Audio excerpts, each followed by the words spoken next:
আজকে আমরা ঈশ্বরের বাক্য থেকে যে বিষয় নিয়ে ধ্যান করব, আলোচনা করব, আর সেটি হচ্ছে আপনার আত্মা ঈশ্বরের কাছে মূল্যবান। আমরা লূক লিখিত সুসমাচার তার 15 অধ্যায় 8 থেকে 10 পদ পাঠ করব।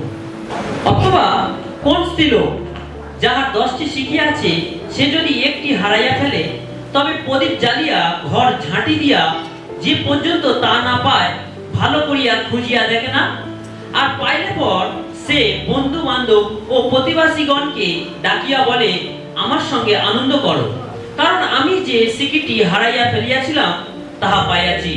তদ্রূপ আমি তোমাদিগকে বলিতেছি, একজন পাপী মন ফিরাইলে ঈশ্বরের দূতগণের সাক্ষাতে আনন্দ হয়। আমেন। আমরা লূক লিখিত সুসমাচার যখন 15 অধ্যায় পাঠ করি, সেখানে প্রভু যীশু 3টি গুরুত্বপূর্ণ দৃষ্টান্ত দিয়েছেন। কি কি দৃষ্টান্ত আছে সেখানে? হারানো মেষ, হারানো শিখি এবং হারানো পুত্র। এই 3টে হারিয়ে যাওয়ার দৃষ্টান্ত প্রভু যীশু এখানে দিয়েছেন। আমরা যখন লূক 15 অধ্যায় 8 থেকে 10 পদ পাঠ করছি, তখন আমরা 2 নম্বর দৃষ্টান্তে আছি। প্রথম দৃষ্টান্ত রয়েছে হারানো মেষ। মেষটি হারিয়ে গেছিল, আর রাখাল সে হারিয়ে যাওয়া মেষটিকে খুঁজে পেয়েছিল এবং আনন্দ করেছিল। আমরা যখন 2 নম্বর দৃষ্টান্ত দেখছি, আর সেখানে প্রভু যীশু বলছেন একজন স্ত্রীলোক আর তার 10টি মুদ্রা ছিল বা 10টি টাকা ছিল, আর এই 10টির মধ্যে একটি মুদ্রা হারিয়ে গেল। আর যখন হারিয়ে গেল, তখন এই স্ত্রীলোকটি সে কি করলো?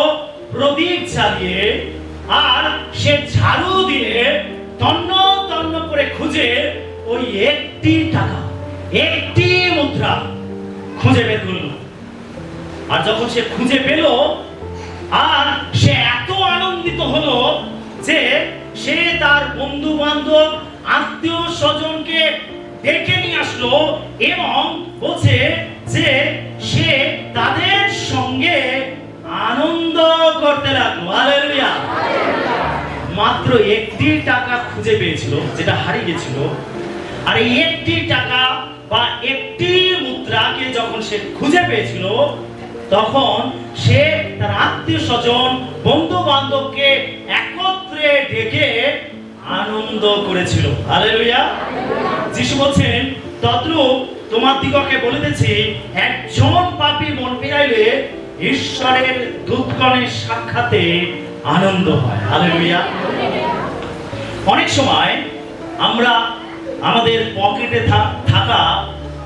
পকেটে থাকা খুচরো পয়সা বা খুচরো টাকা বাড়িতে বিভিন্ন জায়গায় রেখে দেই, তাই কিনা?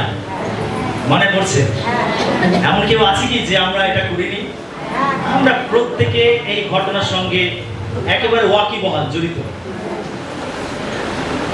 আমরা প্রত্যেকে বাড়িতে বিভিন্ন জায়গায় আমরা খুচরো টাকা, খুচরো পয়সা রেখে দিই। হতে পারে 1 টাকা, হতে পারে 2 টাকা, হতে পারে 5 টাকা। আমরা প্রত্যেকেই অভ্যস্ত রয়েছি যে আমরা আমাদের পকেটে থাকা টাকা, খুচরো টাকা, 1 টাকা, 2 টাকা, 5 টাকা, 10 টাকা আমরা যেখানে সেখানে রেখে দিই। হতে পারে আপনি বারান্দায়, জানলায়, হতে পারে শোকেসে, হতে পারে বাথরুমে, আপনি বিভিন্ন জায়গায় 1 টাকা, 2 টাকা, 5 টাকা আপনি রেখে দেন। আর ওই 1 টাকা, 2 টাকার জন্য আপনার কিছু যায় আসে না। যদি আপনি বাইরে বেরোচ্ছেন, যদি আপনার বিশেষ প্রয়োজন, আপনি কিন্তু ওই রেখে দেওয়া 1 টাকা, 2 টাকার কয়েন আপনি কিন্তু খোঁজ করবেন কি? ওটা না থাকলে বা ওটার সঙ্গে না নিলে আপনার যে দিনটি কাটবে না, বা আপনাকে যে অনেক বড় অসুবিধায় পড়তে হবে, তাও নয়। কি ঠিক বলছি আমি? আমাদের এমন কিছু অসুবিধা হবে না যদি 1 টাকা আমরা যেটা সেটা রেখেছি বারান্দায়, শোকেসের মাথায় বা বাথরুমে বা যেখানে সেখানে আমরা রেখে দিয়েছি। যদি ওই 1 টাকা বা 2 টাকা বা 5 টাকাটা আমরা সঙ্গে করে না নিয়ে বাইরে বের হই, আমাদের কোনো অসুবিধাও হবে না, বা আমরা অতটা গুরুত্ব দেই না, বা আমরা অতটা মূল্য দেই না বিষয়টিকে। তার কারণ এটা আমাদের অতটা প্রভাব ফেলে না। কিন্তু এই দৃষ্টান্তে, আজকের এই দৃষ্টান্তে মাত্র 1টি টাকা, মাত্র 1টি মুদ্রা একজন স্ত্রীলোক ঘরের মধ্যে হারিয়ে ফেলেছিলেন। যিশু যে দৃষ্টান্ত বলছেন, এই দৃষ্টান্তে এই স্ত্রীলোক সে 1টি টাকা, 1টি মুদ্রা হারিয়ে ফেলেছিল।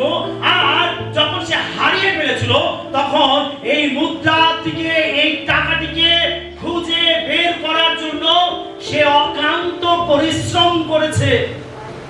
তার মানে এই স্ত্রীলোকটির কাছে ওই 1টি টাকা বা ওই 1টি মুদ্রা যথেষ্ট গুরুত্বপূর্ণ ছিল। হালেলুয়া! যথেষ্ট গুরুত্বপূর্ণ ছিল। আমি আপনি হয়তো গুরুত্ব দেই না। যখন 1টি টাকা, 2টি টাকা বা খুচরো পয়সা আমরা এখানে ওখানে রাখি, আমরা হয়তো অতটা গুরুত্ব দেই না। কিন্তু এই স্ত্রীলোক, যিশু যে দৃষ্টান্ত বলেছেন, যে স্ত্রীলোকের কথা বলেছেন, সেই স্ত্রীলোকের কাছে এই 1টি মুদ্রা, 1টি টাকা অনেক মূল্যবান ছিল। হালেলুয়া! হালেলুয়া! হালেলুয়া! যখন এই স্ত্রীলোকটির কাছ থেকে ওই টাকা পড়ে গেছিল, হয়তো গড়িয়ে গড়িয়ে ঘরের কোণে বা খাটের তলায় বা শোকেসের নিচে হয়তো জমে থাকা ময়লা ধুলোর মধ্যে সেটা গড়িয়ে গড়িয়ে সেখানেই আটকা পড়ে গেছিল। এই স্ত্রীলোকটি পড়ে গেছে বলে কাঁধ ঝাঁকিয়ে সে কিন্তু ঘর থেকে বাইরে বেরিয়ে যায়নি। বাইবেল কি বলছে? তিনি মুদ্রাটিকে খুঁজে বের করার জন্য এবং সেই মুদ্রাটিকে সঠিক স্থানে ফিরিয়ে আনার জন্য তিনি তার প্রচেষ্টা চালিয়ে গেছিলেন। হালেলুয়া! হালেলুয়া! এই দৃষ্টান্ত সেই সাথে হারানো মেষের দৃষ্টান্ত এবং অপবায়ী পুত্রের দৃষ্টান্ত আমাদের বোঝানোর জন্য বলা হয়েছিল যে ঈশ্বর একটি আত্মার মূল্য অনেক বেশি দেন। হালেলুয়া! ঠিক যেভাবে ওই 99টা মেষ ছেড়ে ওই মেষ পালক ওই হারিয়ে একটি মেষকে খুঁজে বের করেছিলেন, যেভাবে ওই অপবায়ী পুত্র সে তার পুত্রর জন্য অপেক্ষা করেছিলেন যতক্ষণ না সে ফিরে এসেছিল, এবং এই হারিয়ে যাওয়া মুদ্রাটিকে খুঁজে বের করার জন্য এই স্ত্রীলোকটি যথেষ্ট প্রচেষ্টা চালিয়ে গেছিল। আর এই দৃষ্টান্তগুলোর মধ্যে থেকে এটাই আমাদেরকে শিক্ষা দেয়, প্রভু যিশু এই শিক্ষা দেন এই হারিয়ে যাওয়া 3টি দৃষ্টান্তের মধ্যে থেকে, যে আমার আপনার আত্মা ঈশ্বরের কাছে কত মূল্যবান। পৃথিবীর প্রত্যেকটি আত্মা ঈশ্বরের কাছে মূল্যবান। আপনার আত্মা ঈশ্বরের কাছে মূল্যবান, আমার আত্মা ঈশ্বরের কাছে মূল্যবান। একটি আত্মা ঈশ্বরের কাছে মূল্যবান। হালেলুয়া! জগতের মানুষের কাছে হয়তো এটা কোনো ব্যাপার নয়, অন্য কোনো বিশ্বাসী লোকেদের কাছে হয়তো এটা কোনো ব্যাপার নয়, কিন্তু বাইবেল যে ঈশ্বরের কথা বলে, সেই ঈশ্বরের কাছে পৃথিবীর প্রত্যেকটি আত্মার মূল্য যথেষ্ট রয়েছে। তার কারণ বাইবেল বলে ঈশ্বর একটি আত্মাকে উদ্ধার করার জন্য, একটি আত্মাকে রক্ষা করার জন্য তিনি তার একমাত্র পুত্রকে কালভারি ক্রুশেতে বলি দিয়েছে, যেন প্রত্যেকটা আত্মা পরিত্রাণ পেতে পারে, প্রত্যেকটা আত্মা রক্ষা পেতে পারে। আজকের এই ঘটনার মধ্য থেকে প্রভু যিশু এই শিক্ষাই দিয়েছিলেন যে ঈশ্বর একটি আত্মার মূল্য দিয়ে থাকেন। আজ আমি এই মূল্যবান দৃষ্টান্তটি খতিয়ে দেখার জন্য কিছু সময় নিতে চাই। কি আপনারা দেবেন সেই সময়? প্রস্তুত আছে? হালেলুয়া! আমরা দেখব 1 নম্বর পয়েন্ট, এই মুদ্রাটির সাথে একটি উদ্দেশ্য সংযুক্ত আছে। শুনুন, খুব ইন্টারেস্টিং বিষয়। কেন এই স্ত্রীলোকটি একটি মুদ্রাকে এত গুরুত্ব দিয়েছিলেন? কেন এই একটি টাকাকে খোঁজার জন্য পরিশ্রম করেছিলেন, সময় ব্যয় করেছিলেন, তিনি এটাকে উদ্ধার করেছিলেন? কেন কেন তিনি সেটাকে ছেড়ে চলে যাননি? আসলে আমরা সেই বিষয়টি দেখি। সেই সময় অর্থাৎ যিহুদীদের রীতি অনুযায়ী বা বাইবেলের সময় যিশু যে সময় পৃথিবীতে ছিলেন, সেই সময় বিবাহিত মহিলারা 10টি মুদ্রা দিয়ে তৈরি একটি হেডব্যান্ড বা মাথায় পরা এক ধরনের কাপড় বা ফিতে তা পরত। শুনছি সকলে? কটি মুদ্রা দিয়ে তৈরি করা হতো? 10টি মুদ্রা। ওই মুদ্রাগুলো সামনের দিকে থাকতো। তারা যখন মাথায় কোনো কাপড় পরতো বা তারা মাথা ঢাকতো বা তারা যখন হেয়ার ব্যান্ড মতো কিছু পরতো, এই সামনে ওই 10টা মুদ্রা পর পর করে সাজিয়ে বসানো থাকতো। এটা যিহুদীদের যে স্ত্রী লোকেরা ছিল, যাদের বিবাহ হতো, তারা সেই স্ত্রী লোকেরা এই 10টি মুদ্রা দিয়ে তৈরি এই ধরনের হেয়ার ব্যান্ড বা মাথা ঢাকার একটি বিশেষ ধরনের ফিতে বা এক ধরনের ওড়না তারা মাথায় পরতো, আর তার সামনে এইভাবে 10টি মুদ্রা পরপর সাজানো থাকতো। এই মুদ্রাগুলি সাধারণত বিয়ের সময় বাবা তার মেয়েকে উপহার স্বরূপ এটা তার মাথায় পরাতেন। কি ইন্টারেস্টিং বিষয়! আমেন। সাধারণত বিয়ের সময় বাবা যার মেয়ে, তিনি তার মেয়েকে এই 10টি মুদ্রা দিয়ে তৈরি এই হেয়ার ব্যান্ড মেয়ের মাথায় তিনি পরাতেন। এটি এটি বিবাহিত নারী হিসাবে মর্যাদা ঘোষণা করত। যখন এই 10টি মুদ্রা দিয়ে তৈরি এই হেয়ার ব্যান্ড স্ত্রীলোকেরা পরতো, এটি যে সে বিবাহিত এটা তাকে প্রথমত তাকে চিহ্নিত করত এবং এটা তাকে মর্যাদা দান করত, সম্মান দিত। আমেন। আর এই হেয়ার ব্যান্ডটি 10টি মুদ্রা দিয়ে তৈরি করা হতো। যারা অনেক বেশি ধনী হতো, যে বাবারা অনেক বেশি ধনী হতো, তারা আরো বেশি মুদ্রা দিয়ে এই হেয়ার ব্যান্ডটি তৈরি করে তারা তাদের মেয়েদেরকে বিবাহের সময় পরাতো বা উপহার রূপে এটা দান করত। যখন স্ত্রী লোকেরা মাথায় এই হেয়ার ব্যান্ডটি পরতো, তখন পুরুষেরা জানতে পারত যে এই স্ত্রী লোকটি বিবাহিত, সেই জন্য এই স্ত্রী লোককে আমি আর বিবাহ করতে পারবো না। এই স্ত্রী লোক অনুপলব্ধ, একে আর পাওয়া যাবে না। আমেন। বর্তমান সময় এখন যেভাবে যে দেশের বিভিন্ন কালচার রয়েছে, আমাদের ভারতবর্ষের পরজাতিদের কালচার রয়েছে, তারা শাঁখা সিঁদুর পরে, তাই তো? আর খ্রিস্ট বিশ্বাসীরা তারা হাতে কি পরে? হাতে আঙুলে কি পরে? আংটি পরে। আর এটার দ্বারা চিহ্নিত হয় যে তারা বিবাহিত, সেই জন্য তাদেরকে আর স্ত্রী রূপে বা স্বামী রূপে আর উপলব্ধ নয় বা তাদেরকে আর পাওয়া যাবে না। তার মানে তার বিবাহ হয়ে গেছে। এই আংটি দ্বারা তাকে মুদ্রাঙ্কিত করা হয়েছে যে সে বিবাহিত। ঠিক তখনকার যে রীতি ছিল, যেভাবে এই স্ত্রী লোকেরা যাদের বিবাহ হতো, তারা মাথায় এই 10টি মুদ্রা দিয়ে তৈরি করা এই হেয়ার ব্যান্ড তারা পরতো এবং চিহ্নিত করতো যে তারা বিবাহিত। আমেন।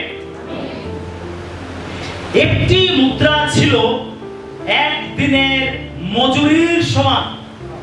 এই যে 10টি মুদ্রা এই কাপড়ের মধ্যে সুন্দর করে বসানো থাকতো, এই একটি মুদ্রা ছিল এক দিনের যে মজুরি, সেই মজুরির সমান।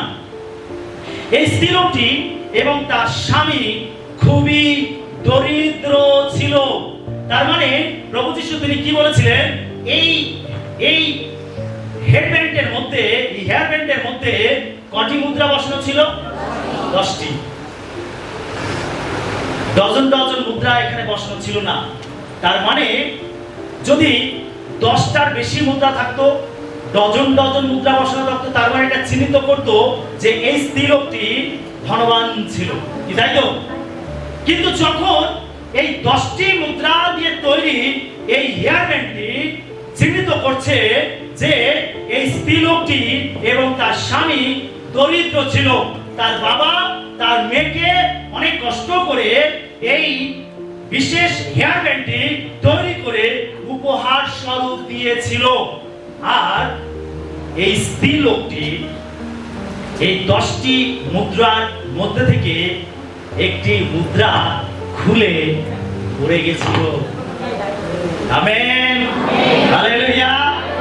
কি বুঝতে পারছি কেন ওই স্ত্রীলোকটি ওই একটি মুদ্রার জন্য এত পরিশ্রম করেছিল? কি ইন্টারেস্টিং না? তো চমৎকার বিষয়। 10টি মুদ্রার মধ্যে শুনুন, একটি মুদ্রা যদি না থাকে, আর এই অবস্থায় যদি ওই স্ত্রীলোক বাইরে বেরোয়, তাহলে এটা প্রমাণিত হতো যে এই স্ত্রীলোকটি হচ্ছে অবিশ্বস্ত, সে হচ্ছে ব্যভিচারিণী। যদি এরকম কোন অবিশ্বস্ততার কাজ করত, তাহলে স্ত্রীলোকদের মাথা থেকে, ওই হেয়ারব্যান্ড থেকে একটি মুদ্রা খুলে নেওয়া হতো এবং এটা ঘোষণা করত যে সে ব্যভিচারিণী, সে অবিশ্বস্ত। তার মানে এই 10টি মুদ্রা ওই হেয়ারব্যান্ডে না থাকলে তার কত বড় অমর্যাদা হবে, তার কত বড় সম্মানহানি হবে, সেই চিন্তা করে এই স্ত্রীলোকটি মরিয়া হয়ে ওই মুদ্রাটিকে খুঁজছিলেন। হালেলুয়া। তার মানে যে কোনো উপায়ে, যে কোনো প্রকারে ওই মুদ্রাটিকে খুঁজে বের করতে হবে এবং ওই মুদ্রাটিকে উদ্ধার করতে হবে, আর ওই মুদ্রাটিকে সঠিক জায়গাতে আবার স্থাপন করতে হবে। আমেন। যতক্ষণ না সে খুঁজে পাবে, ততক্ষণ পর্যন্ত সে বাইরে বেরোতে পারবে না। তার মানে এই মুদ্রাটি তার কাছে কত গুরুত্বপূর্ণ ছিল। Amen, hallelujah, hallelujah. অন্য কথায় এই মুদ্রাগুলি কনের বা স্ত্রীলোকের গৌরব বয়ে আনার জন্যই ছিল। তার মানে যখন 10টি মুদ্রা লাগানো থাকবে, সে যখন বাইরে বেরোবে, লোক সমাজে চলাফেরা করবে, তখন তার মর্যাদাকে বজায় রাখবে, তার সম্মানকে বজায় রাখবে, তার গৌরবকে বজায় রাখবে, তার বিশ্বস্ততাকে চিহ্নিত করবে। আর যদি একটা না থাকে, তাহলে এটা তার মর্যাদার হানি করবে। যখন সেই মুদ্রাটি হারিয়ে যাচ্ছিল, তখন তার সৌন্দর্য ম্লান হচ্ছিল এবং সে অসম্পূর্ণ হয়ে পড়ছিল। আমেন। যখন তার মুদ্রাটা খুলে পড়ে গেছে, আর তখন সে বুঝতে পারছে, আরে আমার সম্মান গেল, আমার মর্যাদা গেল, আরে যে কোনো উপায়ে আমাকে ওটাকে খুঁজে বের করতে হবে, না তো আমি অসম্পূর্ণ। আর সেই জন্য সে মরিয়া হয়ে এই মুদ্রাটিকে খুঁজছিল, প্রচেষ্টা চালিয়ে যাচ্ছিল। এই কথাই মাথায় রেখে সহজে বোঝা যায় যে কেন একটি হারিয়ে যাওয়া মুদ্রাটি খুঁজে বের করার জন্য মহিলাটি তৎপর হতে বাধ্য হয়েছিল। এই মহিলার কাছে এই মুদ্রাটি মূল্যবান ছিল, সেই জন্যই তিনি এটির জন্য এত ব্যস্ত হয়ে পড়েন। এটি কেবল একটি রূপার টুকরো ছিল। এটি কি ছিল? একটি রূপার টুকরো, রূপো দিয়ে তৈরি করা ছিল। কিন্তু এই মহিলার কাছে এই রূপোর টুকরোটি, এই মুদ্রাটি অনেক বেশি মূল্যবান ছিল। Amen, hallelujah. এই দৃষ্টান্তের উদ্দেশ্য হলো প্রভুর কাছে একজন পাপীর মূল্য কতটা তা জানানো। যিশু এটাই বোঝাতে চাইছে। ঠিক ওই স্ত্রীলোকের কাছে যেভাবে ওই একটি মুদ্রা যথেষ্ট মূল্যবান ছিল, ঠিক একইভাবে প্রভু যিশুর কাছে, ঈশ্বরের কাছে এক একটি পাপীর মূল্য ততটাই গুরুত্বপূর্ণ, ততটাই মূল্যবান। আমি আপনি প্রভুর কাছে অতটাই মূল্যবান, ঠিক যতটা ওই স্ত্রীলোকের কাছে ওই একটি মুদ্রা মূল্যবান, আমি আপনি প্রভুর কাছে অতটাই মূল্যবান। একবার ভাবি, কল্পনা করি, ওই মুদ্রার মতো যখন আমরা হারিয়ে যাই জগতের মধ্যে, যখন আমরা হারিয়ে যাই পাপের মধ্যে, যখন আমরা হারিয়ে যাই জাগতিকতার মধ্যে, যখন আমরা হারিয়ে যাই নেশা ভান, ব্যভিচার, বদঅভ্যাস, মন্দ জীবনযাপনের মধ্যে, তখন প্রভু একইভাবে মরিয়া হয়ে খোঁজেন, পাগল হয়ে খোঁজেন। তিনি ব্যস্ত হয়ে যান তাকে খুঁজে বের করার জন্য, তাকে উদ্ধার করার জন্য, তাকে আমার স্বস্থানে ফিরিয়ে আনার জন্য প্রভু একইভাবে ব্যস্ত হয়ে পড়েন। হালেলুয়া। দেখুন, সেই হারানো রূপার মতো মানুষকে পাপ এবং অবাধ্যতার জীবন যাপন করার জন্য প্রভু যিশু বা ঈশ্বর আমাদেরকে সৃষ্টি করেননি। আমেন। পাপের মধ্যে হারিয়ে যাওয়ার জন্য, মন্দভাবে জীবন যাপন করার জন্য ঈশ্বর আমাকে আপনাকে সৃষ্টি করেননি। ওই বাবা তার মেয়েকে ওই মুদ্রা দিয়ে তৈরি ওই হেয়ার ব্যান্ড দিয়েছিলেন যাতে মেয়ের মর্যাদা বজায় থাকে, মেয়ের সম্মান বজায় থাকে। এই উদ্দেশ্যে সেই পিতা তার মেয়েকে এই হেয়ার ব্যান্ড দিয়েছিলেন। একইভাবে ঈশ্বর আমাকে আপনাকে সৃষ্টি করেছেন, আমাকে আপনাকে বানিয়েছেন হারিয়ে যাওয়ার জন্য নয়, পাপের মধ্যে তলিয়ে যাওয়ার জন্য নয়, অন্ধকারের মধ্যে হারিয়ে যাওয়ার জন্য নয়। আমাকে আপনাকে সৃষ্টি করা হয়েছে একটি উদ্দেশ্য নিয়ে, অর্থাৎ তার গৌরব করার জন্য আমাকে আপনাকে সৃষ্টি করা হয়েছে। হালেলুয়া। যখন ওই মুদ্রাগুলো সস্থানে থাকে তখন ওই স্ত্রীলোকের গৌরব হয়, তার মহিমা হয়। যিনি বিশ্বস্ত, ইনি সৎ, ইনি সুন্দরভাবে জীবনযাপন করেন, একজন ভদ্র, সৎ, বিশ্বস্ত স্ত্রীলোক, একজন সুন্দর স্ত্রী, বিশ্বস্ত স্ত্রী, এটাই তাকে মর্যাদা দেয় এবং গৌরবান্বিত করে। একইভাবে আমাকে আপনাকে সৃষ্টি করা হয়েছে, ঈশ্বর আমাকে আপনাকে বানিয়েছেন ঈশ্বরের গৌরব করার জন্য, পাপের মধ্যে হারিয়ে যাওয়ার জন্য নয়। আমেন। হালেলুয়া। যিশাইও তার 43:7 পদে লেখা আছে, যে কেহ আমার নামে আখ্যাত, যাহাকে আমি আমার গৌরবার্থে সৃষ্টি করিয়াছি, সেই ব্যক্তিকে আনিয়া দাও। আমি তাহাকে নির্মাণ করিয়াছি, আমি তাহাকে গঠন করিয়াছি। কি লেখা রয়েছে? লেখা রয়েছে, যাহাকে আমি আমার গৌরবার্থে সৃষ্টি করিয়াছি। কে বলছেন? ঈশ্বর বলছেন। ঈশ্বর কি বলছেন? আমি যাহাকে আমার গৌরবার্থে সৃষ্টি করিয়াছি। আমাকে আপনাকে ঈশ্বর সৃষ্টি করেছেন তার গৌরবের জন্য।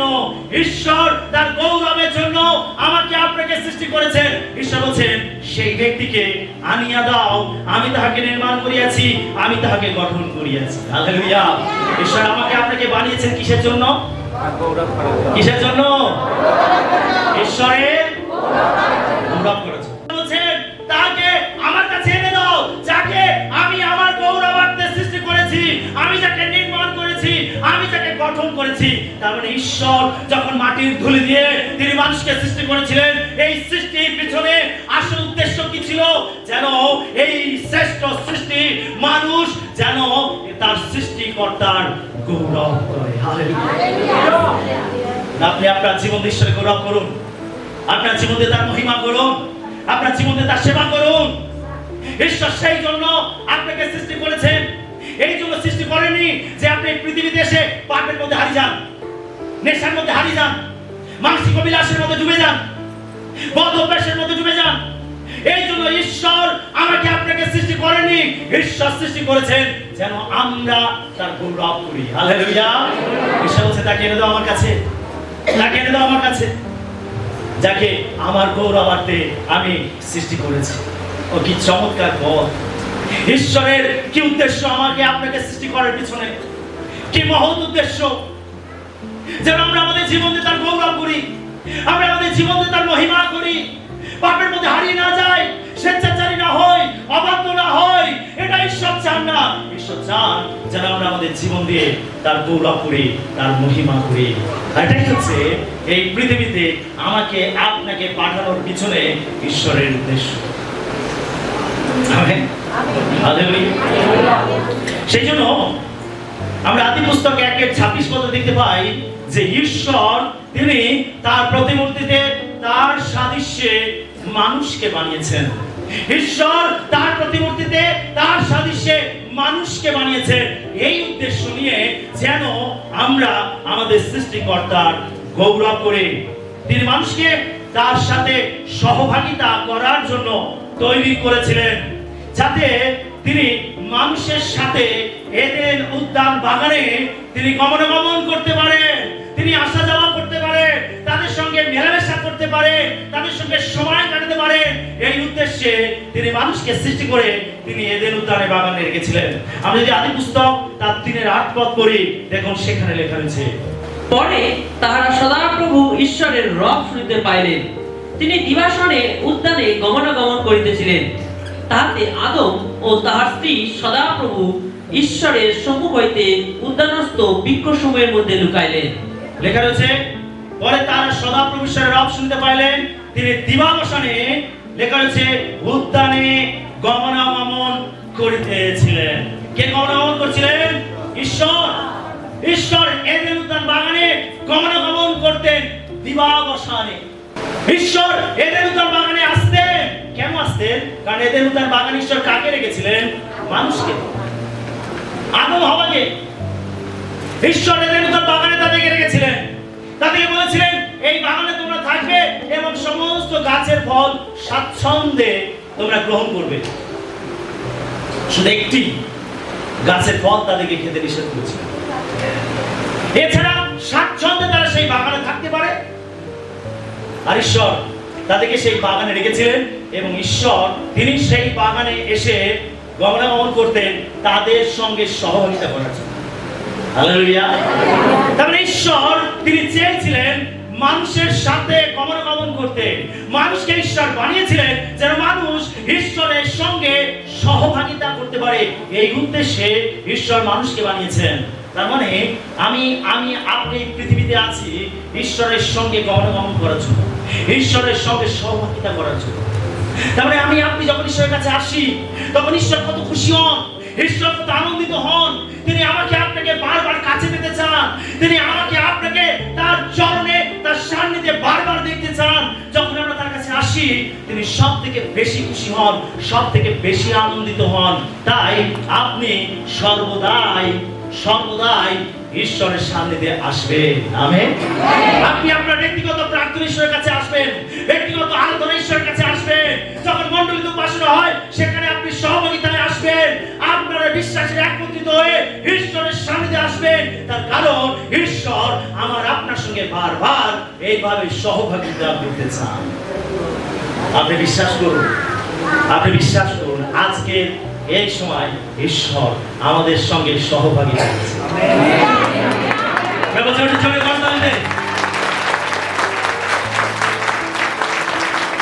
আপনি বিশ্বাস করুন সেই দিন ঈশ্বর এদেন উদ্যান বাগানে আসতেন। আজকে যখন আমরা মণ্ডলীর মধ্যে এসেছি এটাই আমাদের এদেন উদ্যান বাগান। হালেলুয়া। এটাই আমাদের এদেন উদ্যান বাগান। আর ঈশ্বর তিনি এই এদেন উদ্যান বাগানে অর্থাৎ তার মণ্ডলীতে তিনি আমাদের সঙ্গে গমনাগমন করছেন। বিশ্বাস করুন। ঈশ্বর আপনার দক্ষিণে রয়েছে, বিশ্বাস করুন। ঈশ্বর আপনার ছায়ার মতো আপনার সঙ্গে রয়েছে, বিশ্বাস করুন। সদাপ্রভু তোমার ছায়া, তিনি তোমার দক্ষিণ পাশে। ঈশ্বর আপনার ছায়া, তিনি আপনার সঙ্গে রয়েছেন, তিনি আপনার সঙ্গে গমনাগমন করছেন। তার কারণ ঈশ্বর এটার জন্য আকাঙ্ক্ষী, এটার জন্য ঈশ্বর তৃষ্ণার্ত, ক্ষুধার্ত। ঈশ্বর এই উদ্দেশ্য নিয়ে তিনি মানুষকে বানিয়েছেন, যেন তিনি মানুষের সঙ্গে গমনাগমন করতে পারে এবং মানুষও যেন তার সঙ্গে গমনাগমন করে। হালেলুয়া। আপনি বিশ্বাস করুন, রিয়েলাইজ করুন যে ঈশ্বর আপনার সামনে রয়েছে। আপনার প্রত্যেকটা দুঃখ, ব্যথা, কষ্ট, সমস্যা তিনি জানেন। তিনি আপনার প্রত্যেকটা প্রার্থনা শুনছেন। আপনি চোখের জল ফেলছেন, ঈশ্বর আপনার চোখের জল দেখছেন। তিনি কুপাতে করে তুলে রাখছেন। আপনি বিশ্বাস করুন, আপনার জীবনের খুঁটিনাটি প্রত্যেকটা ঘটনা তিনি জানেন। আপনি বিশ্বাস করুন। আপনি কখনো এটা ভাববেন না যে ঈশ্বর আপনাকে দেখছেন না। আপনি কখনো ভাববেন না যে ঈশ্বর আপনার প্রার্থনা শুনছেন না। আপনি কখনো ভাববেন না যে ঈশ্বরের কাছে আপনার কোনো মূল্য নেই। আপনি এটা কখনো ভাববেন না। তারপর ঈশ্বরের কাছে এক একটি আত্মার মূল্য সব থেকে বেশি। আমি আপনি তার কাছে সব থেকে বেশি মূল্যবান। যখন মানুষ পাপ করে তখন সে ঈশ্বরের কাছ থেকে হারিয়ে যায়। আমেন। তার পাপ তাকে ঈশ্বরের উপস্থিতি থেকে দূরে সরিয়ে দেয়। সব ঠিক আছে, ঈশ্বর আমাদের বানিয়েছে তার গৌরব করার জন্য। ঈশ্বর আমাদের সঙ্গে সহযোগিতা করতে চান। কিন্তু যখন আমরা পাপ করি, শুনি ভালো করে, যখন আমরা পাপ করি, যখন আমরা স্বেচ্ছাচারী হই, যখন আমরা ঈশ্বরের বিরুদ্ধাচরণ করি, হতে পারে আপনার আচার ব্যবহারের মাধ্যমে, আপনার কথাবার্তার মাধ্যমে, আপনার জীবনযাপনের মাধ্যমে, আপনি যখন ঈশ্বরের বিরুদ্ধাচরণ করেন, আপনার পাপ আপনাকে ঈশ্বরের উপস্থিতি থেকে দূরে সরিয়ে দেয়। আর এটা বড় দুঃখজনক ঘটনা, বড় দুঃখজনক ঘটনা। আমরা আদি পুস্তক তার 3:23 দেখি। এই নিমিত্ত সদাপ্রভু ঈশ্বর তাহাকে এদেনের উদ্যান হইতে বাহির করিয়া দিলেন, যেন তিনি যাহা হইতে গৃহীত সেই মৃত্তিকাতে কৃষিকর্ম করেন। এক করুণ পরিণতি আমরা দেখতে পাই। ঈশ্বর কোথায় আদম এবং হওয়ার সঙ্গে গমনাগমন করতে? কোথায় করতে? জোরে বলি, কোথায়? এদেন উদ্যান বাগানে। ঈশ্বর এদেন উদ্যান বাগানে আসতেন এবং আদম হওয়ার সঙ্গে সহভাগিতা করতেন, গমনাগমন করতেন। কিন্তু যখন আদম এবং হওয়া পাপ করলো, তারা ঈশ্বরের অবাধ্য হলো, তখন ঈশ্বর তাদেরকে কি করলেন? এদেন উদ্যান বাগান থেকে বের করে দিলেন। তার মানে তারা ঈশ্বরের উপস্থিতি থেকে, ঈশ্বরের সান্নিধ্য থেকে তারা দূরে চলে গেল। আমাদের পাপ, আমাদের অবাধ্যতা, আমাদের স্বেচ্ছাচারিতা, আমাদের ব্যভিচার, আমাদের মিথ্যা কথাবার্তা, আমাদের প্রতারণা, আমাদের বিভিন্ন মন্দ স্বভাব জানতে হবে আমাদের ঈশ্বরের উপস্থিতি থেকে দূরে সরিয়ে দেয়। শুনছি সকলে? আমরা কতবার ঈশ্বরের উপস্থিতি থেকে হারিয়ে যাই, আমরা কতবার ঈশ্বরের উপস্থিতি থেকে দূরে চলে যাই, কতবার। হয়তো আমরা এখানে অনেকে আছি, হয়তো আমাদের অবাধ্যতার জন্য ঈশ্বর থেকে দূরে চলে গেছি, আমাদের পাপের জন্য ঈশ্বর থেকে দূরে চলে গেছি। হয়তো আজকে আমরা মণ্ডলীতে এসেছি, আজকে হয়তো আমরা রিভাইভাল মিটিং এসেছি, আজকে হয়তো আমরা প্রভুর চরণে এসে বসেছি, কিন্তু আধ্যাত্মিক জীবনে হয়তো আমরা অনেকেই আছি আমাদের পাপের জন্য, আমাদের মন্দ জীবনযাপনের জন্য আমরা ঈশ্বরের উপস্থিতি থেকে অনেক দূরে চলে গেছি। আজকে প্রভু আপনাকে সুযোগ দিয়েছেন, আজকে প্রভু আপনাকে আহ্বান করেছেন যেন আপনি আবার তার কাছে ফিরে আসতে পারেন, আজকে আবার তার সঙ্গে সম্পর্ককে ঠিক করে নিতে পারেন। আজকে প্রভু আপনাকে সেই জন্য এখানে নাম ধরে ডেকে এনেছে। Amen, hallelujah. আমরা যদি যিশায়া ভাবাদি 59:2 পড়ি, দেখুন সেখানে কি লেখা আছে। কিন্তু তোমাদের অপরাধ সকল তোমাদের ঈশ্বরের সহিত তোমাদের বিচ্ছেদ জন্মাইয়াছে, তোমাদের পাপ সকল তোমাদের হইতে তার শ্রীমুখ আচ্ছাদন করিয়াছে, এজন্য তিনি শোনেন না। কি লেখা আছে? তোমাদের পাপ, কি লেখা আছে? তোমাদের অপরাধ, তোমাদের ঈশ্বরের সহিত তোমাদের বিচ্ছেদ জন্মাইয়াছে। অনেক সময় আমাদের সম্পর্কের মধ্যে বিচ্ছেদ তৈরি হয়। কি হয়তো স্বামী স্ত্রীর মধ্যে, বন্ধু বন্ধুর মধ্যে, যারা আমরা একসঙ্গে কাজ করি বিভিন্ন জায়গাতে, অফিস কাছারিতে, কলিগের সঙ্গে, পাড়া প্রতিবেশীর সঙ্গে, অনেক সময় আমাদের সম্পর্কে বিচ্ছেদ চলে আসে, সম্পর্কের মধ্যে বিচ্ছেদ চলে আসে। জেনে রাখুন, ঈশ্বরের সঙ্গে আমাদের যেটা বিচ্ছেদ ঘটায়, আর সেটা হচ্ছে আমাদের অপরাধ, আমাদের পাপ। আমাদের যে মধুর সম্পর্ক ঈশ্বরের সঙ্গে তৈরি হয়েছিল, আমরা যে ঈশ্বরের কাছে আমাদের জীবনকে সঁপে দিয়েছিলাম, আমাদের সঙ্গে ঈশ্বরের একটা গভীর রিলেশন তৈরি হয়েছিল, আমাদের ভুলের জন্য, আমাদের পাপের জন্য, আমাদের অবাধ্যতার জন্য সেই মধুর সম্পর্কের মধ্যে বিচ্ছেদ চলে আসে। এখানে বাইবেল পরিষ্কার করে বলছে, তোমাদের অপরাধ সকল তোমাদের ঈশ্বরের সহিত তোমাদের বিচ্ছেদ জন্মাইয়াছে, তোমাদের পাপ সকল তোমাদের হইতে তা শ্রীমুখ আচ্ছাদন করিয়াছে, এই জন্য তিনি শুনেন না। আমেন।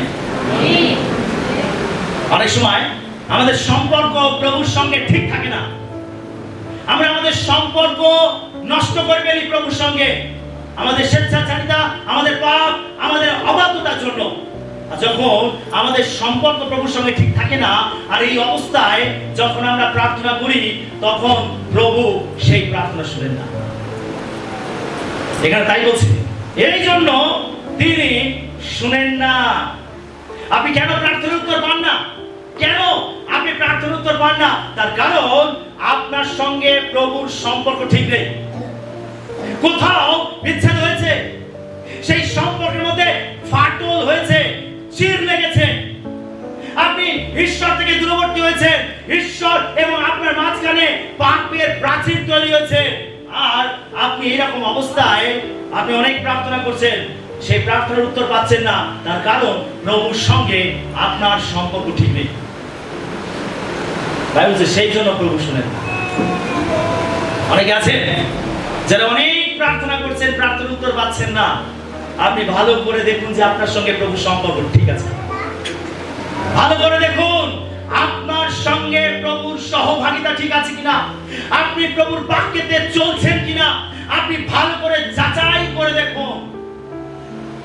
যদি দেখেন যে আপনি তার অবাধ্য হয়েছেন, আপনি আত্মিক জীবনে পড়ে গেছেন, আপনি ঈশ্বরকে দুঃখ দিয়েছেন, আপনি ঈশ্বরের বাক্যকে লঙ্ঘন করেছেন, আপনি স্বেচ্ছাচারী হয়েছেন, নিজেকে তৃপ্ত করার জন্য আপনি ঈশ্বরকে দুঃখ দিয়েছেন, আর এরকম অবস্থায় যখন নিজেকে খুঁজে পাচ্ছেন, তখন সব থেকে বুদ্ধিমানের কাজ হলো ঈশ্বরের কাছে ফিরে আসা, আপনার সম্পর্ককে ঠিক করে নেওয়া।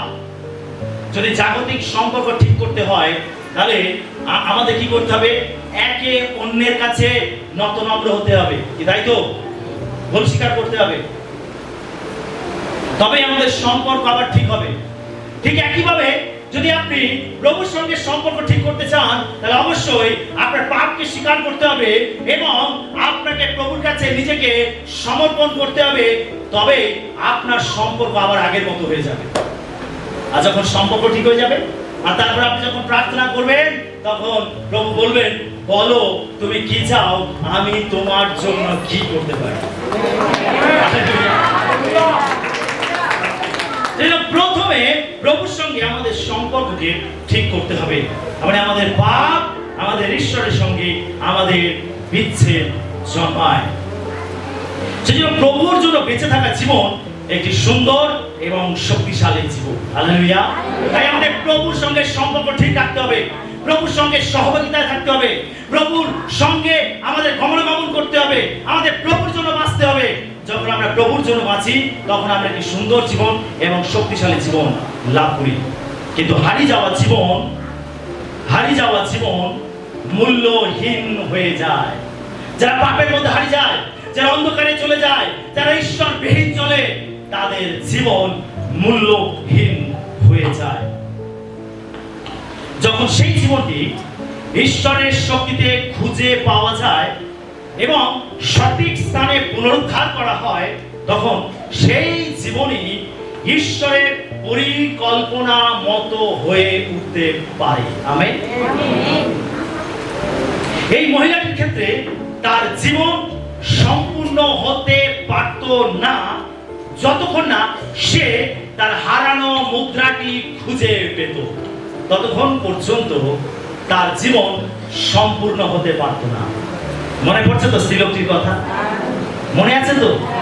তার 10টি মুদ্রা দিয়ে তৈরি হেয়ার ব্যান্ড, তার একটি মুদ্রা খুলে পড়ে গেছে, হারিয়ে গেছে।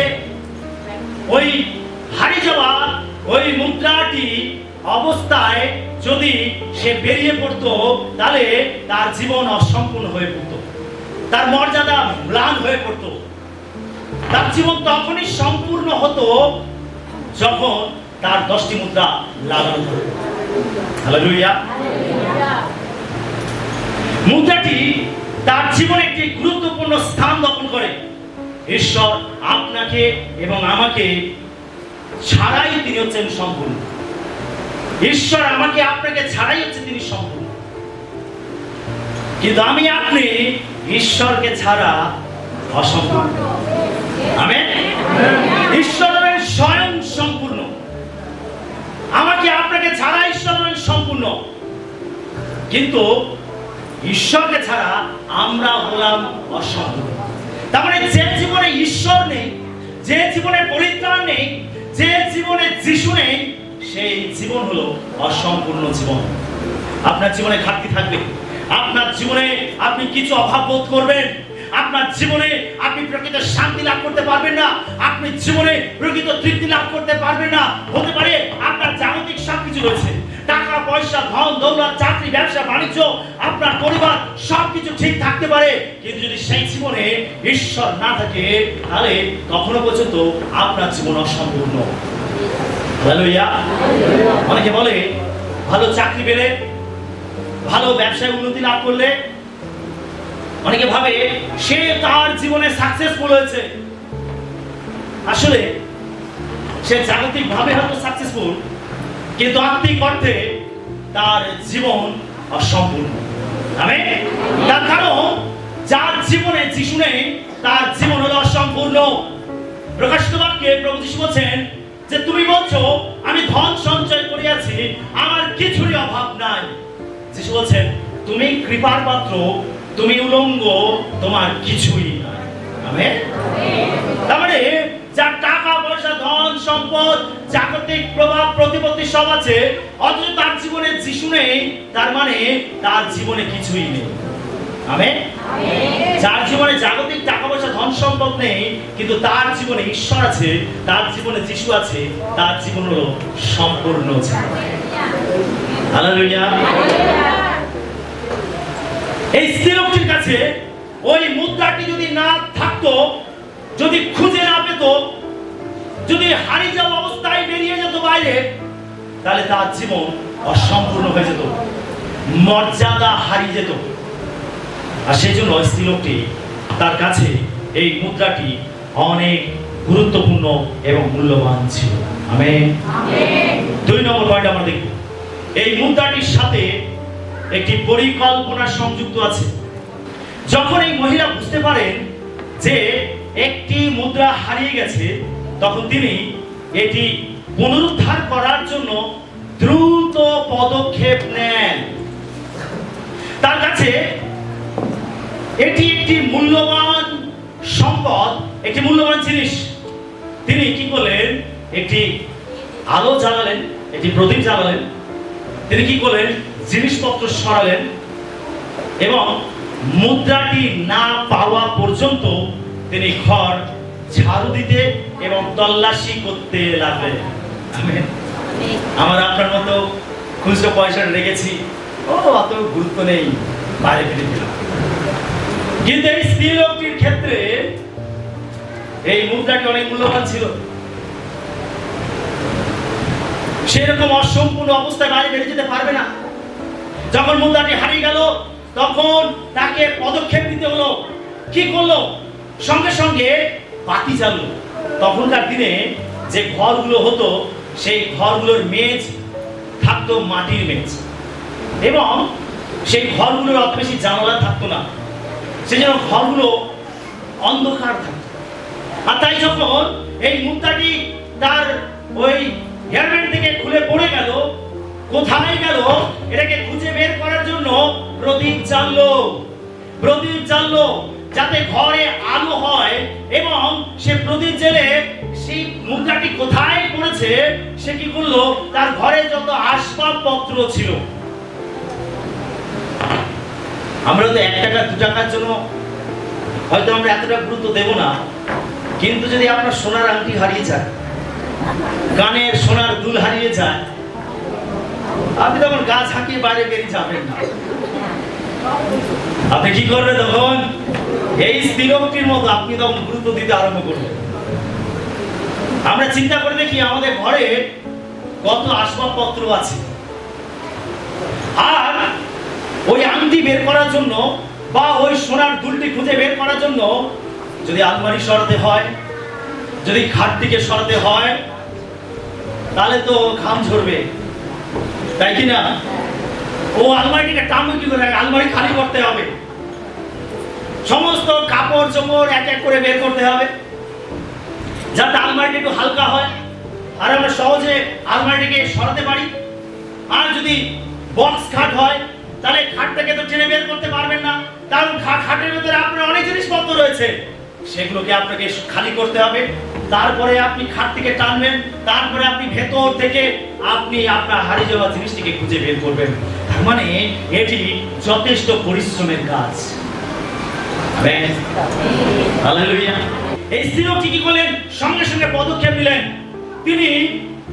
তিনি প্রদীপ জ্বাললেন, তিনি ঝাড়ু দিলেন, এবং যত ধুলো বালি আবর্জনা আছে, সাধারণত খাটের তলা, আলমারির তলা, শোকেসের তলা আমরা হয়তো বছরে বিশেষ সময় পরিষ্কার করি, আর যখন পরিষ্কার করি তখন কত ধুলো বালি আবর্জনা বেরিয়ে আসে সেখান থেকে, তাই নাকি?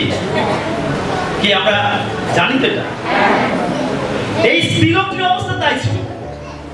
প্রথমত সেই ঘরের মেঝ ছিল মাটির, ধুলো ছিল, এবং চারিদিকে ময়লা আবর্জনা, আসলে কোথায় মুদ্রাটি গিয়ে পড়েছে জানে না। আর তাই সমস্ত কোণগুলো ভালো করে ঝাড়ু দিয়ে সমস্ত ধুলো বালি মর্জা ময়লা তাকে এক জায়গায় জড়ো করতে হবে, এবং ওই ধুলোর মধ্যে হাতা করতে হবে, তাকে হাত লাগিয়ে খুঁজতে হবে যে কোথায় ময়লার মধ্যে ধুলোর মধ্যে মুদ্রাটি হারিয়ে গেছে, লুকিয়ে আছে, সেখান থেকে তাকে খুঁজে বের করতে হবে। তারপর তাকে ধুলোবালিও মারতে হবে। আমেন। তাকে যথেষ্ট পরিশ্রম করতে হবে। সে মুদ্রাটি না পাওয়া পর্যন্ত এইভাবে পরিশ্রম করেছিল। এটি খুঁজে পাওয়ার জন্য তার ইচ্ছা ছিল, তিনি খুঁজে বের করার জন্য কঠোর পরিশ্রম করেছিলেন, এবং শেষ পর্যন্ত তিনি জিতেছিলেন, কারণ তিনি এটি খুঁজে পেয়েছিলেন। এটি জোরে হালেলুয়া।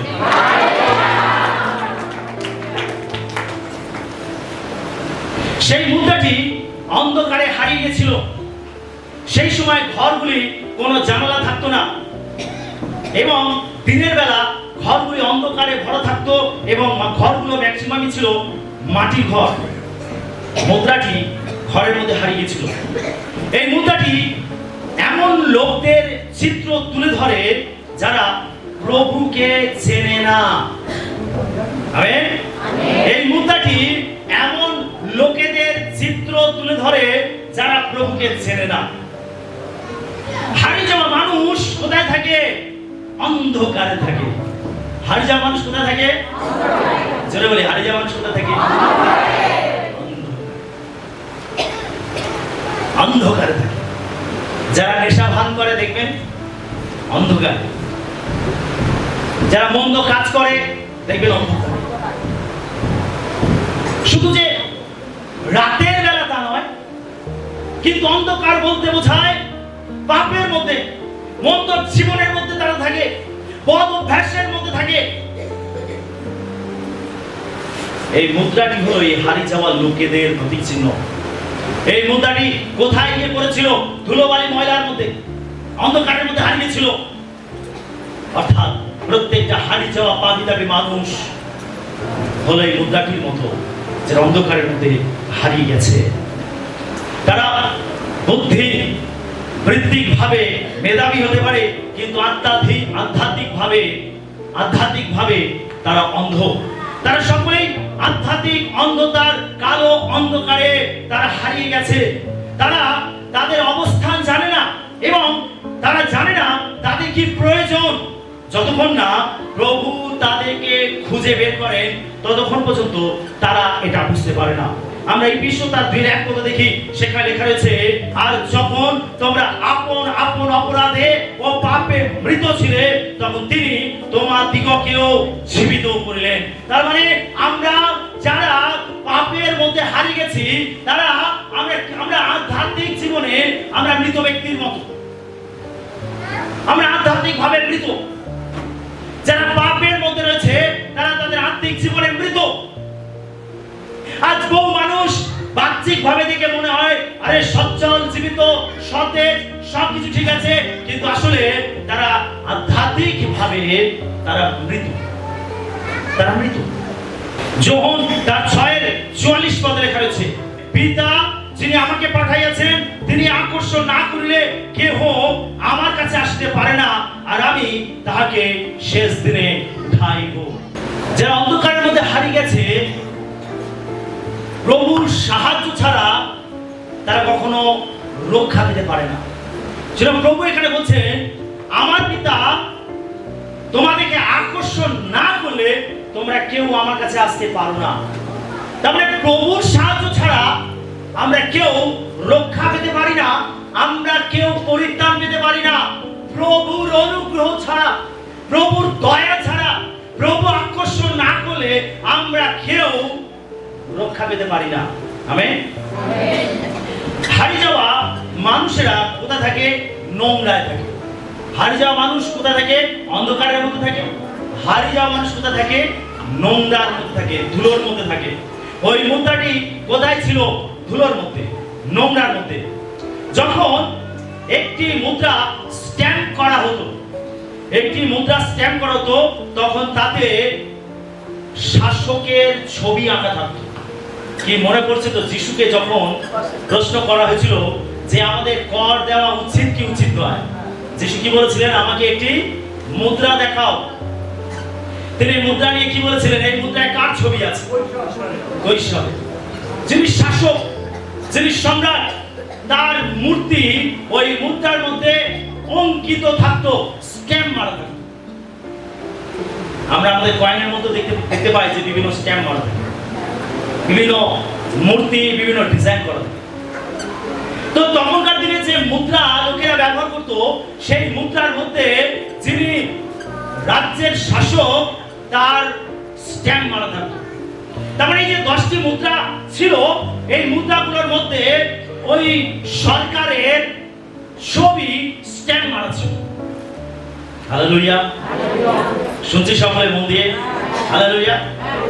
যখন একটি মুদ্রা নোংরায় হারিয়ে যেত, তখন সেই মুদ্রায় শাসকের ছবিও স্ট্যাম্প মারা থাকতো, এবং সেই ছবিটাও, সেই মূর্তি অঙ্কিত সেই মুদ্রাটিও নষ্ট হয়ে যেত। তাই নাকি? মুদ্রার সঙ্গে থাকা ওই মূর্তিটি বা ওই ছবিটিও নষ্ট হয়ে যেত। বিশ্বাসী হারিয়ে যাওয়া মানুষের ক্ষেত্রেও তাই। যখন মানুষ নোংরার মধ্যে হারিয়ে যায়, তার মানে আমাদের জীবনের সঙ্গে ঈশ্বরের প্রতিচ্ছবি রয়েছে, ঈশ্বরের প্রতিমূর্তি রয়েছে আমাদের সঙ্গে। ঈশ্বর আমাকে আপনাকে বানিয়েছেন তার সাদৃশ্যে, তার প্রতিমূর্তিতে। কি তাই তো? মনে পড়ছে তো? আদি পুস্তক 1:26-27 পদে তাই লেখা রয়েছে, ঈশ্বর তার প্রতিমূর্তিতে, তার সাদৃশ্যে মনুষ্যকে নির্মাণ করেছেন। তার মানে আমাদের জীবনের সঙ্গে ঈশ্বরের প্রতিচ্ছবি স্ট্যাম্প মারা রয়েছে। হালেলুয়া।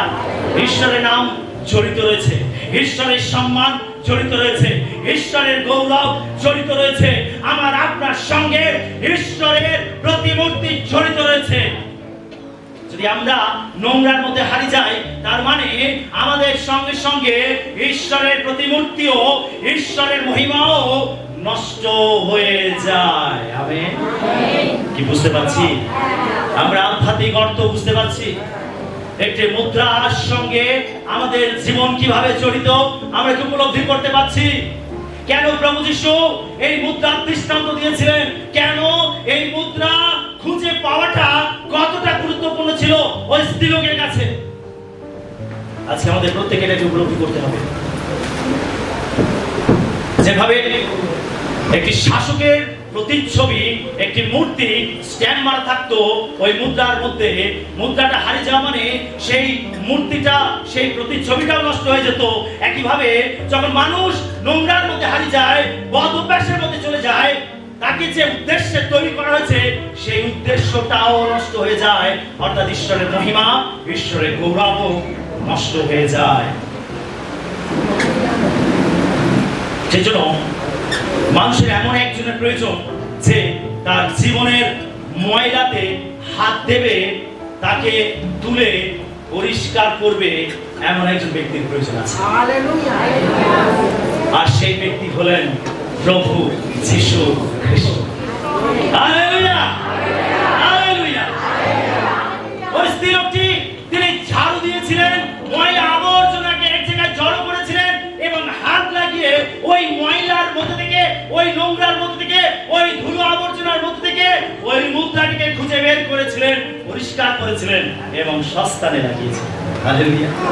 মানে আমাকে আপনাকেও খুঁজে বের করার জন্য একজনকে প্রয়োজন, যিনি আমাকে আপনাকে ওই নোংরার মধ্যে থেকে খুঁজে বের করবেন, আমাদেরকে ঝেড়ে পরিষ্কার করবেন এবং তিনি সস্তানে আবার লাগাবেন। হালেলুয়া।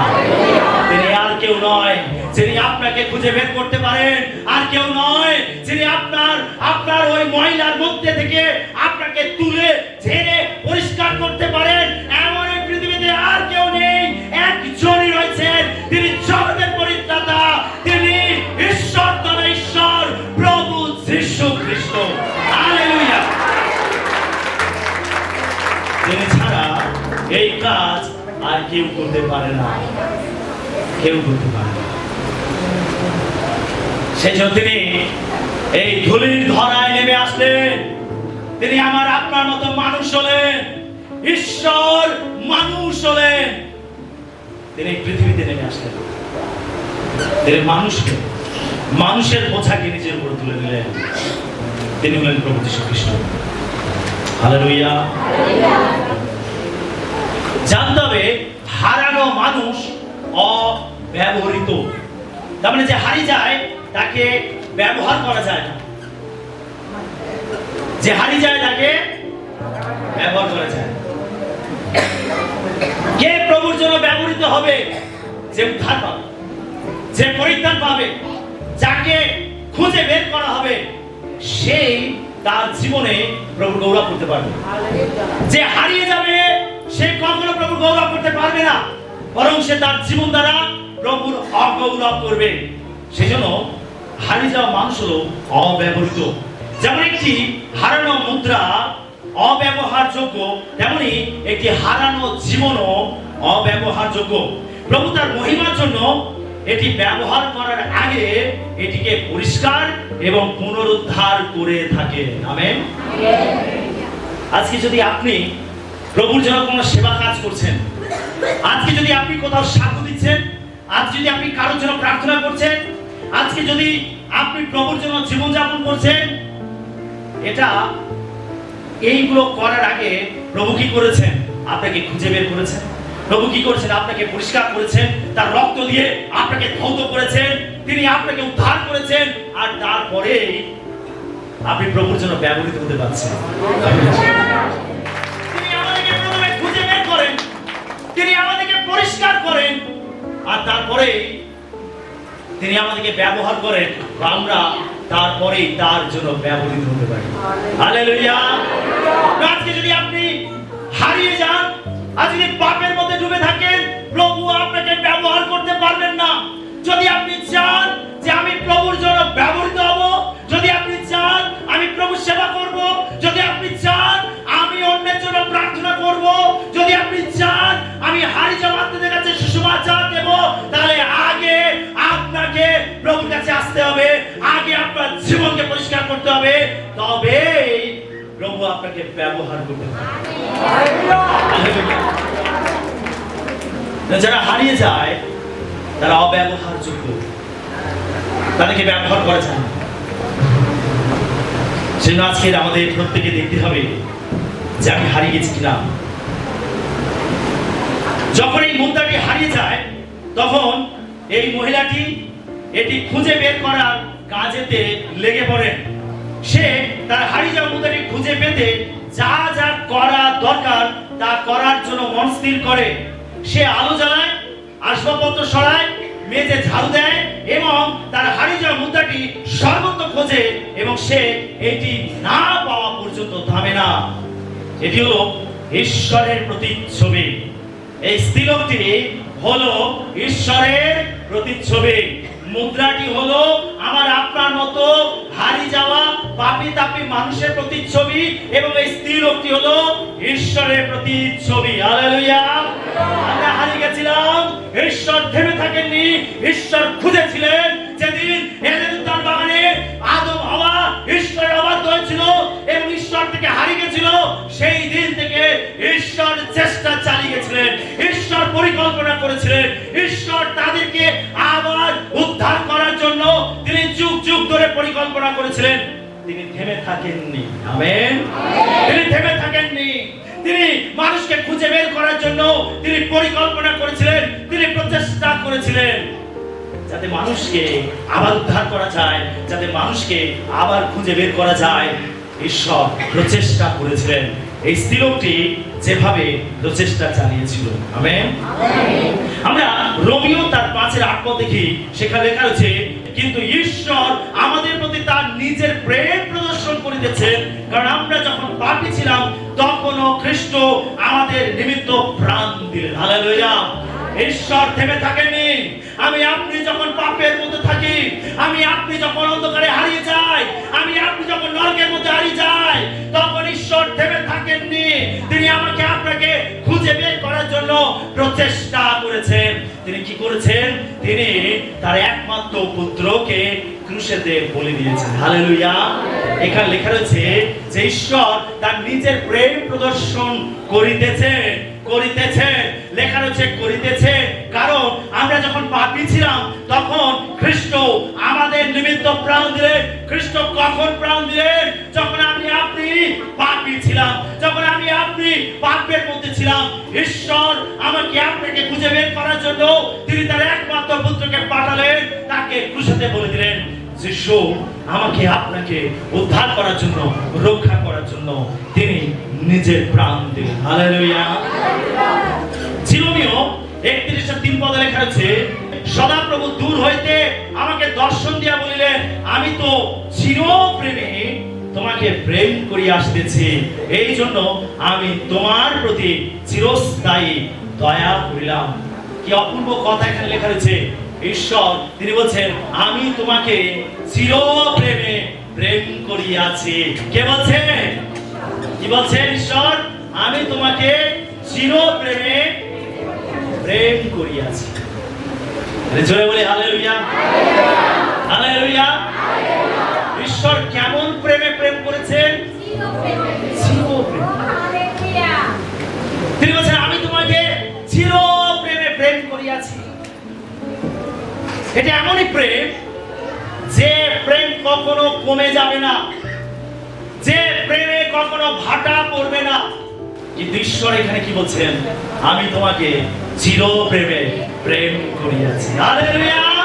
এটি এমন প্রেম যে প্রেম কখনো কমে যাবে না, যে প্রেমে কখনো ভাটা পড়বে না। এই প্রেম চিরকালই একই থাকবে। হালেলুয়া। ঈশ্বর বলছেন, আমি তোমাকে চিরপ্রেমে প্রেম করিয়াছি। হালেলুয়া।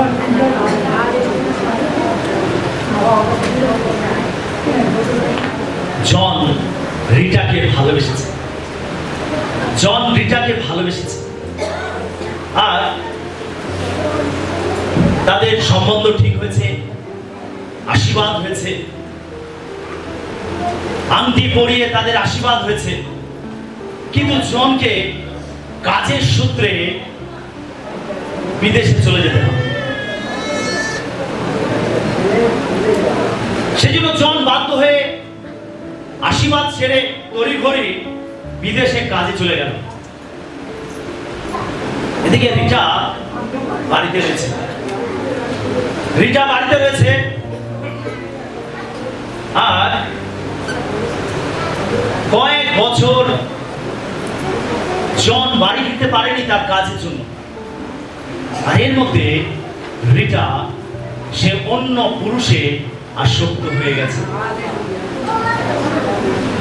যখন জন বাড়ি ফিরল তখন সে জানতে পারলো যে রিটা এখন আর তাকে বিয়ে করতে চায় না। সে অন্য পুরুষকে ভালোবেসে ফেলেছে, সে তাকেই বিবাহ করেছে। বিশ্বাসী, ঈশ্বর কিন্তু আমাদেরকে এমন প্রেম করেন না, এরকম ধোঁকা দেওয়া প্রেম করেন না, এরকম অবিশ্বস্ত প্রেম করেন না। ঈশ্বর আমাকে আপনাকে এমন প্রেম করেন যে প্রেম কখনো শেষ হয় না, যে প্রেম কখনো নষ্ট হয় না। এটা মরণ একটি প্রেম। হালেলুয়া। এই প্রেম আমাকে আপনাকে স্বর্গরাজ্য পর্যন্ত নিয়ে যাবে। হালেলুয়া। ঈশ্বরের প্রেমকে আমরা যেন উপলব্ধি করি, আমরা যেন উপলব্ধি করি। হালেলুয়া। আমরা হয়তো ভাবছি কেন এই মহিলা একটি মুদ্রা বা একটি পয়সার জন্য এত কষ্ট স্বীকার করলেন। তার কারণ ছিল এই যে এই একটি পয়সা তার কাছে অপরিসীম মূল্যবান ছিল। এটি পুনরুদ্ধারের জন্য সে যে কোনো কিছু করতে ইচ্ছুক ছিল। তার কাছে একটা পয়সাই অসাধারণ মূল্যবান ছিল। ঈশ্বরের দৃষ্টিকোণ থেকে দেখতে গেলে প্রতিটি ব্যক্তিরই মূল্য আছে। তিনি যারা হারিয়ে গেছেন তাদের ভালোবাসেন এবং তাদের খুঁজে বের করার জন্য, তাদের উদ্ধার করার জন্য তিনি পরিশ্রম করেন। আপনি যেই হন না কেন, প্রভু আপনাকে ভালোবাসেন এবং আপনার জীবনে তিনি মূল্য দিয়ে থাকেন। হালেলুয়া। যদি আপনি বিশ্বাসের মাধ্যমে তার কাছে আসেন তাহলে তিনি আপনাকে রক্ষা করবেন, আপনাকে শুদ্ধ করবেন এবং আপনাকে পরিবর্তন করবেন এবং আপনাকে ব্যবহার করবেন। হালেলুয়া। 3 নম্বর পয়েন্ট, আমরা শেষ পয়েন্ট দেখব। এই মুদ্রার সাথে প্রশংসা সংযুক্ত আছে। যখন এই মহিলা সেই মুদ্রাটি খুঁজে পেলেন তখন তিনি তার বন্ধু বান্ধব এবং প্রতিবাসীকে ডেকে আনলেন। তিনি বললেন, চলো একটা পার্টি করি। কিসের আয়োজন করেছিলেন? একটি পার্টির আয়োজন করেছিলেন। তিনি আত্মীয়স্বজন বন্ধু বান্ধবকে ডেকে এনেছিলেন এবং তিনি তাদেরকে নিয়ে একটি পার্টির আয়োজন করেছিলেন, একটি খাবার দাবার আয়োজন করেছিলেন, একটি আনন্দের উৎসব করেছিলেন। আমি হারিয়ে যাওয়া মুদ্রাটি খুঁজে পেয়েছি। সেই স্ত্রীলোকটি বলছেন, আমি হারিয়ে যাওয়া মুদ্রাটি খুঁজে পেয়েছি এবং তারা একসঙ্গে আনন্দ করতে লাগলেন। এই মহিলার জন্য দিনটি কত আনন্দের ছিল। হালেলুয়া। যখন তিনি খুঁজে পেয়েছিলেন তখন তিনি কত আনন্দ করেছিলেন। তার সমস্ত আত্মীয়স্বজন বন্ধু বান্ধবকে ডেকে তিনি পার্টি করলেন, খাওয়া দাওয়ার আয়োজন করলেন এবং তিনি তাদেরকে বললেন, এই মুদ্রাটি আমার কাছে এতটা মূল্যবান ছিল, এটা হারিয়ে গেছিল আর আমি তন্ন তন্ন করে খুঁজেছি, অবশেষে খুঁজে পেয়েছি, আর সেই জন্য এসো আমরা একটু আনন্দ করি। সে আনন্দ করেছিল।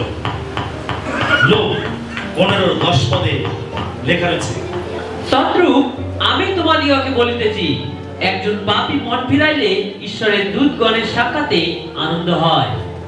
লেখা রয়েছে, তদ্রূপ যেভাবে স্ত্রী লোকটি আনন্দ করছে, তার বন্ধু বান্ধবকে ডেকে এনেছে, আত্মীয় স্বজনকে ডেকে এনেছে, পার্টির আয়োজন করেছে, আনন্দের উৎসব হচ্ছে, একই ভাবে যিশু বলেন, তদ্রূপ যখন একজন পাপী মন ফেরায় তখন ঈশ্বর তার দূতগণের সাক্ষাতে স্বর্গে আনন্দ করেন। হালেলুয়া। মানে আমার আপনার আত্মা ঈশ্বরের কাছে কত মূল্যবান। যখন একটি আত্মা পাপ থেকে ফেরে, একটি আত্মাকে উদ্ধার করা হয়, একটি আত্মা রক্ষা পায়, তখন স্বর্গে আনন্দের ধুম পড়ে যায়। স্বর্গে ঈশ্বর তার দূতদেরকে নিয়ে তিনি আনন্দে মশগুল হয়ে পড়ে, তিনি আনন্দ করে। তার কারণ একটি আত্মা ঈশ্বরের কাছে মূল্যবান। আমার আপনার আত্মা ঈশ্বরের কাছে মূল্যবান। যখন আমরা পাপ থেকে ফিরে আসি, আমরা বন্ধ জীবন থেকে ফিরে আসি, যখন আমরা পাপকে স্বীকার করি, আমাদের জীবনকে প্রভুর কাছে সমর্পণ করি, আমরা যখন প্রভুর কাছে আমাদের জীবনকে উৎসর্গ করি, তখন ঈশ্বর আমাদেরকে খুঁজে পান। যখন ঈশ্বর আমাদেরকে খুঁজে পান, তখন বাইবেল বলছে যে স্বর্গে ঈশ্বর তার দূতদের সঙ্গে আনন্দ করে। আমার আপনার আত্মা ঈশ্বরের কাছে মূল্যবান, আপনার আত্মা ঈশ্বরের কাছে মূল্যবান। এক এক আত্মাকে উদ্ধার করার জন্য ঈশ্বর তার একমাত্র পুত্রকে ক্রুশে বলি দিয়েছেন। তিনি একটি আত্মাকে উদ্ধার করার জন্য তিনি ক্রুশে তার পুত্রকে বলি দিয়েছেন। প্রিয় বিশ্বাসী, আমাকে আপনাকে প্রভু যিশু তার রক্ত দিয়ে কিনে নিয়েছেন। আমি আপনি যিশুর কেনা সম্পদ, আমি আপনি যিশুর কেনা সম্পত্তি। তিনি আমাকে আপনাকে উদ্ধার করার জন্য তিনি ক্রুশের উপরে জীবন দিয়েছেন। আপনি একবার সেই কথা স্মরণ করুন, আপনি চিন্তা করুন, ধ্যান করুন, আপনি ঈশ্বরের কাছে কত মূল্যবান এটাকে বুঝুন। আজকে প্রভু এই দৃষ্টান্তের মধ্যে থেকে এটাই শেখাতে চান যে হে আমার প্রিয় সন্তান, তোমার আত্মা আমার কাছে সমস্ত সম্পদের থেকে মূল্যবান। যেভাবে ওই স্ত্রী লোকটির কাছে ওই হারিয়ে যাওয়া মুদ্রাটি অনেক মূল্যবান ছিল, একইভাবে তুমি আমার কাছে সব থেকে বেশি মূল্যবান। ঈশ্বরের কাছে আপনি মূল্যবান। ঈশ্বর চান না আপনি হারিয়ে যান। প্রভু আজ খুঁজে বেড়াচ্ছেন আপনাকে। যদি আপনি হারিয়ে গেছেন পাপের মধ্যে, বদ অভ্যাসের মধ্যে, মন্দ জীবনের মধ্যে, অন্ধকারের মধ্যে আপনি হারিয়ে গেছেন, আজকে প্রভু একইভাবে আপনাকে খুঁজছেন। তিনি খুঁজছেন, তিনি প্রচেষ্টা চালিয়ে যাচ্ছেন। তিনি সাক্ষ্যের মাধ্যমে, বাক্যের মাধ্যমে, তিনি কোন বিশ্বাসীর মাধ্যমে আপনাকে খুঁজছেন, আপনাকে চেতনা দিচ্ছেন, আপনার সঙ্গে কথা বলছেন। তুমি ফিরে এসো আমার কাছে, তুমি পাপ থেকে ফিরে এসো, তুমি মন্দ জীবন থেকে ফিরে এসো, তুমি অন্ধকার জীবন থেকে ফিরে এসো। তুমি আমার কাছে মূল্যবান। আমি তোমাকে খুঁজে বের করতে চাই। আমি তোমাকে ধুলো থেকে আমি তোমাকে উদ্ধার করতে চাই। আমি তোমাকে পরিষ্কার করতে চাই। আমার রক্ত দিয়ে আমি তোমাকে ধৌত করতে চাই। আমি তোমাকে নতুন জীবন দিতে চাই। আমি তোমাকে গৌরবান্বিত করতে চাই। আমি তোমাকে স্বর্গেতে নিয়ে যেতে চাই। আমি তোমাকে অনন্ত জীবন দিতে চাই। তার কারণ তুমি আমার কাছে মূল্যবান। হালেলুয়া। আজকে বিশ্বাসী আপনার কাছে মূল্যবান। আপনার আত্মা মূল্যবান। আপনার আত্মা নরকে যায়, আপনার আত্মা অনন্ত বিনাশে যায়, আপনার আত্মা চিরকালের জন্য বিনাশ প্রাপ্ত হয়, এটা ঈশ্বর চান না। ঈশ্বর নরক তৈরি করেছেন শয়তানকে, তার দিয়াবলকে, তার দুর্গণকে ফেলে শাস্তি দেওয়ার জন্য। তার শ্রেষ্ঠ সৃষ্টি মানুষকে নরকের মধ্যে ফেলে শাস্তি দেওয়ার জন্য তিনি নরকে তৈরি করেননি। ঈশ্বর স্বর্গরাজ্য বানিয়েছেন তার সন্তানদের জন্য। ঈশ্বর আমাকে আপনাকে স্বর্গেতে রাখতে চান, ওই জায়গাতে আমাদের প্রতিস্থাপন করতে চান। যেভাবে ওই মুদ্রাটিকে যেখান থেকে খুলে পড়ে গেছিল ওই স্ত্রীলোকটি খুঁজে পেয়ে সেইখানে প্রতিস্থাপন করেছিল, একইভাবে ঈশ্বর তিনি আমাদের স্বর্গেতে প্রতিস্থাপন করতে চান। আমরা যেখান থেকে এসেছি ঈশ্বরের কাছ থেকে, ঈশ্বর চান সেইখানে আমাদেরকে ফিরে নিয়ে যেতে। আজকে যদি আপনি পাপের মধ্যে হারিয়ে গেছেন, অন্ধকার জীবন হারিয়ে গেছেন, আজকে প্রভু আপনাকে আহ্বান করছেন। আজকে প্রভু আপনাকে ডাকছেন। আপনি কি তার আহ্বানে সাড়া দেবেন? আজকে আপনি তার কাছে ফিরে আসবেন। আপনি কি বলবেন, প্রভু এই আমি, আজকে তুমি আমাকে গ্রহণ করো। প্রভু এই ধুলো থেকে আমাকে উঠাও। প্রভু এই পাপ থেকে আমাকে উঠাও। প্রভু এই মন্দ জীবন থেকে আমাকে উঠাও। এই মানসিক অভিলাষ থেকে আমাকে উঠাও। আর তোমার রক্ত দিয়ে আমাকে ধৌত করো, আমাকে শুচি করো, আমাকে পবিত্র করো, আমাকে তোমার যোগ্য সন্তান করে নাও, আমাকে তোমার পুত্র করে নাও, আমাকে তোমার কন্যা করে নাও, আমাকে তোমার প্রীতির পাত্র করে নাও। প্রভু আমি তোমার কাছ থেকে নতুন জীবন চাই। আজকে কি আপনি প্রভুকে বলবেন? হালেলুয়া।